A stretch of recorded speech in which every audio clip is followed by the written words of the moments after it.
You ask Tiger to solve. This deals with linear equations with one unknown. The final result is y equals 9. Let's solve it step by step. Simplify the expression. Expand the parentheses.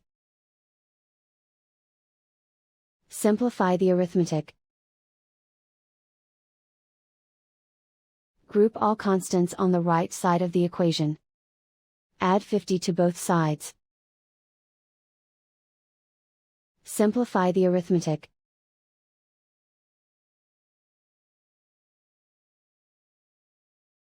Isolate the y.